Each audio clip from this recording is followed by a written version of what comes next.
ही कुर्बानी करूंगा, ये क्या? नहीं, जज साहब को नहीं कहा मैंने ये मैंने आप लोगों को कहा था, जज साहब को मैंने ये कह दिया तो उनको तो यानी एक और सोल्यूशन भी मिल जाएगा, ठीक है, इधर कर दें।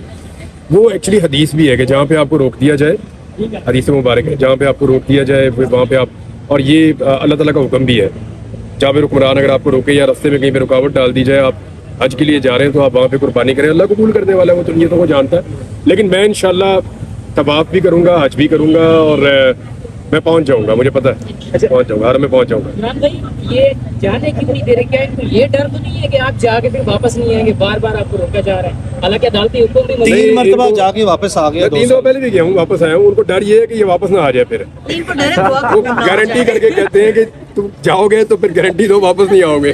वापस तो हमने आना है। इमरान भाई, हुकूमत को आपसे या इन इदारों को आपसे क्या खौफ है? क्या आप भी एक जर्नलिस्ट हैं? यार ये मैं भी समझने की कोशिश कर रहा हूँ कि मुझे 7 दफा इन्होंने गिरफ्तार किया, 3 दर्जन मुकदमे तो मियाँ साहब ने लड़े हैं, ये मेरे से सिर्फ फीस मांग ले तो मैं सारी जिंदगी के पैसे नहीं दे सकता। नहीं है तो 30 तो मुकदमे लड़ने हैं मियाँ साहब से, फिर हर मुकदमे के बाद ये खाना खिलाते हैं, और कम से कम मेरे साथ 40 आदमी होते हैं जिनको ये खाना खिलाते हैं, पूरा एक वलीमा करते हैं हर मुकदमे के बाद।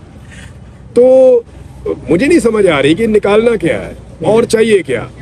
अब ये जो मैं आपके सामने खड़ा हूँ, क्या मैं 2 साल पहले इस तरह था?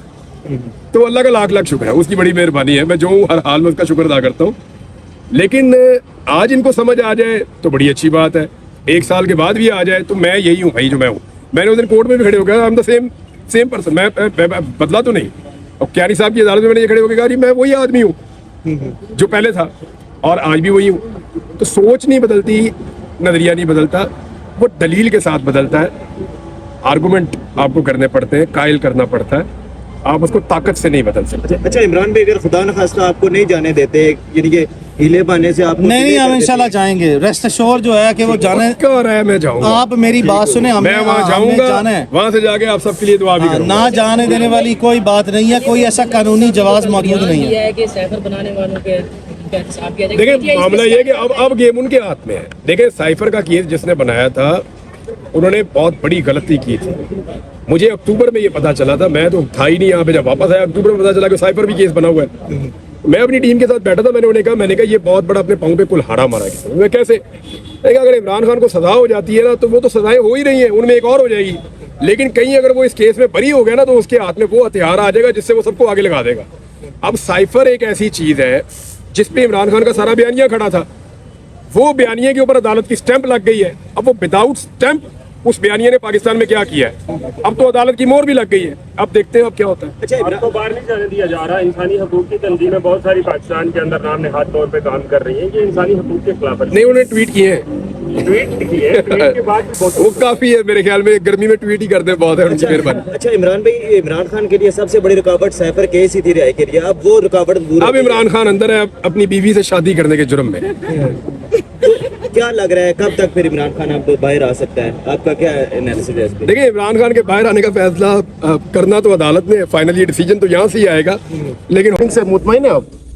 हाँ जी, बहुत मुतमईन हूँ मैं, अल्लाह का शुक्र है, और मुझे पता है कि मैं हज पे इंशाल्लाह जाऊँगा। तो ये क्यों हो रहा है आपके साथ? इससे पहले भी 2-2.5 साल से हम देख रहे हैं, ये आपको क्यों निशाना बनाया जा रहा है?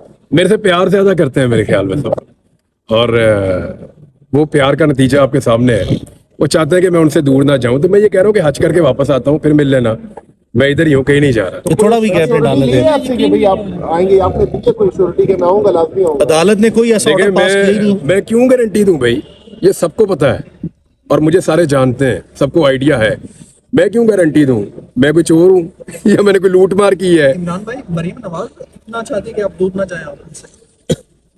यार वो वैसे मैं मियाँ साहब के फंक्शन रात को मैं पढ़ रहा था, इरफान सिद्दीकी साहब ने बताया है मजीद कुछ, तो वो उस पर फोकस करें तो ज्यादा बेहतर है, मुझे छोड़ दें अभी। अच्छा इमरान भाई, हिजाज मुक़द्दस से इमोशनल अटैचमेंट होती है बतौर मुसलमान सब की, आप फैमिली के हमरा जा रहे थे और फिर रोका गया, एज ए फैमिली आप बताएं उनके क्या सेंटीमेंट है? इमोशनली डैमेज करने की कोशिश की जा रही है और तोड़ने की कोशिश की जा रही है। यार मेरे घर वाले मेरे से भी तगड़े हैं मेरे अंदाजे में, यानी कोई और होते तो शायद सख्ती भी करते। बनता तो ये है कि वो मुझे पकड़ के फेंटी लगाए जितना मैंने उन लोगों को तंग किया है, लेकिन इसके बावजूद वो मुझे सपोर्ट करते हैं, वो कहते हैं चल कोई नहीं खैर है और ये वक्त भी निकल जाएगा। वो मुझे सपोर्ट भी करते हैं, दुआ भी करते हैं मेरे लिए। تو وقت تو گزر ہی جائے گا انشاءاللہ. آپ They are still waiting. ہیں ان کا بھی. دیکھیں ابھی میرے پاس ابھی مارجن ہے تھوڑا سا, اور میری حج فلائٹ ابھی اس میں ایک چند دن باقی ہے. اگر کل بھی مجھے اجازت ملتی ہے اور کل شام کو میں یہاں سے فلائی کرتا ہوں تو پھر میں اپنی حج فلائٹ پکڑ سکوں گا اور حج کر سکوں گا انشاءاللہ. Thank you. میاں صاحب بتائیے گا, گنڈا پور نے کل جو ہے کیس کا جو فیصلہ آیا تھا سائفر کا, سننے کے بعد اس نے بڑا سخت قسم کا سٹانس لیا ہے. دیکھیں سائفر کا میں نے کل بھی آپ کو ایک میں نے آپ کو ایک چیز عرض کروں, یہ بیانیے کی لڑائی تھی, یہ کوئی عدالتی لڑائی نہیں تھی. دیکھیں آج سے 2 سال 2 ماہ پہلے جو پڈا شروع ہوا تھا وہ بیانیے کا تھا نا. ایک بیانیہ یہ تھا کہ یہ ایک لیگل میٹر ہے اور اس کے اندر عمران خان کو سزا ہونی چاہیے اور کوئی آرگینک طریقے سے عمران خان کی حکومت گری ہے. ایک بیانیہ یہ تھا. دوسرا یہ تھا کہ میرے خلاف سازش ہوئی, مداخلت ہوئی اور میری حکومت کو گرا دیا گیا. ایکچولی کل عدالت نے عمران خان کے بیانیے کے اوپر مہر لگائی ہے اور اس کو اس کا فائدہ ہوگا. یہ پولیٹیکل قسم کا کیس تھا اور اس کا پولیٹیکل فائدہ ہی ہوگا جیتنے والے کو. اب یہ سپریم کورٹ میں چلے جائیں, کہیں چلے جائیں, یہ اور زیادہ چیزیں اس میں سے نکلیں گی. دیکھیں آج تک کسی نے سائفر دیکھا ہی نہیں, اس میں کیا لکھا یہ بھی نہیں دیکھا اور اسی کے اوپر سزا بھی دے رہے ہیں. یہ ممکن نہیں ہے, یہ ایسے ممکن ہو نہیں پائے گا. اب میرے خیال میں تو یہ پاکستان تحریک انصاف اس کو وہاں لے جائے گی جہاں سے قاسم سوری کی رولنگ کا معاملہ اٹھتا ہے کہ جناب وہ جو قاسم سوری نے رولنگ دی تھی اس کے اوپر آئے نا واپس. اگر تو سائفر پہ عمران خان کا موقف جیت گیا تو پھر قاسم سوری کا موقف بھی جیت گیا. سر آج صبح اسلام آباد ہائی کورٹ نے ڈی سیل کرنے کا حکم دیا ہے پی ٹی آئی کا آفس. پی ٹی آئی نے جب بھی عدالتوں سے رجوع کیا عدالتوں نے ریلیف دیا, لیکن بہت سی چیزوں میں پی ٹی آئی جو ہے وہ عدالتوں سے رجوع کرنے میں ڈیلے کرتی ہے. آپ کیا سمجھتے ہیں اس حوالے سے جو دیکھیں عدالت کے پاس سب کو جانا چاہیے اور عدالت سے ریلیف مانگنا چاہیے. ہمیں رات کو رکا, ہم صبح عدالت میں آ گئے, سوئے بھی نہیں ساری رات, صبح عدالت میں آ گئے. عدالت میں ہی جائیں گے نا, اور کہاں جائیں گے. ایکچولی ہمیں عادت پڑ گئی کہیں اور جانے کی, تو کہیں اور جائے بغیر اپنا کام کرنا چاہیے. میں نے یہ سیکھا ہے اور میں تو کہیں نہیں جا رہا, عدالت میں ہی آؤں گا جب بھی آؤں گا. صبح میں نے میاں صاحب سے پوچھا یہ ڈی سیل ہونے والا جو معاملہ ہے, تو انہوں نے اس کا قانونی پہلو مجھے بتایا تھا کہ ایکچولی یہ کوئی بہت راکٹ سائنس نہیں ہے, یہ ہو ہی جانا تھا. اور سیل جن مقاصد کے لیے کیا جاتا ہے وہ یہی ہوتے ہیں, اور عدالت میں آپ جیسے ہی جاتے ہیں فوری طور پہ آپ کو اس میں ریلیف مل جاتا ہے.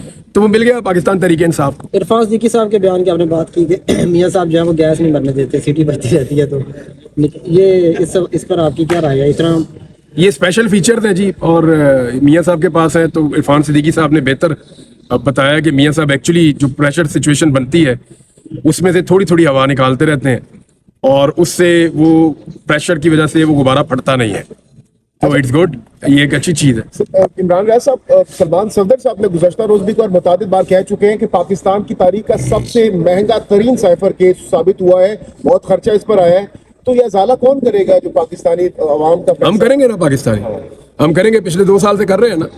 کتنا نقصان ہوا پاکستان کی اکانومی کو, اربوں ڈالر کا ہو گیا. ہم لوگ کہاں کھڑے تھے, کہاں پہنچ گئے ہیں. ریمیٹنسز کہاں گئی ہیں, آپ کی معیشت کہاں گئی ہیں, آپ کے ریزرو کہاں گئے ہیں, آپ کے جو معاشی اعداد و شمار سارے اٹھا کر دیکھ لیں کہاں گئے. مہنگائی کہاں پہنچ گئی ہے, آپ کے ڈالر کا ریٹ کہاں پہ ہے, آپ کے پیٹرول کا ریٹ کہاں پہ ہے. یہ ساری چیزیں ہوئی اور یہ اب نہیں ختم ہونی. اگر کسی کو یہ لگتا ہے کہ عمران خان کے پاس کوئی جادو کا چراغ ہے, وہ آئے گا ٹھیک کر دے گا, تو میری بات ریکارڈ پہ رکھ لیں, یہ نہیں ٹھیک ہونا. آپ اس کو اب ٹائم لگے گا ٹھیک ٹھاک. یہ حکومت بھی ٹھیک کرے گی تو ان کو 5 سال پورے لگ جائیں گے. اگر شہباز شریف 5 سال پورے کرے تو شاید جا کے کہیں پہ کوئی ان کا کمر سیدھی ہو, جو کر دیا گیا پچھلے 2 سال میں اس ملک کے ساتھ. اور عمران خان بھی آ جائے گا تو کوئی جادو کا چراغ نہیں لے کر آئے گا, لیکن یہ کہ پبلک کانفیڈنس جس گورنمنٹ پہ ہوتا ہے نا, اس کے چانسز زیادہ ہوتے ہیں کہ وہ ڈیلیور کر جائے. اس وقت آخری کیس ہے عدت کیس جس میں خان صاحب اندر ہے, باقی اب عمران خان اندر ہے کہ اس نے شادی کی ہے اپنی بیوی سے, بس یہی بات ہے. تو کب تک باہر دیکھ رہے ہیں؟ ایک کیس رہ گیا, عدالت کا کام ہے یہ. دیکھیں عمران خان کا یار اگر قانون کے مطابق باہر آنا تھا تو اندر جانا ہی نہیں چاہیے تھا. اب یہ قانون کے مطابق نہیں ہے, یہ قانون سے اوپر جو لوگ ہیں ان کے مطابق ہے. تو دیکھیں اب کیا ہوتا ہے, کب ہوتا ہے. Thank you very much.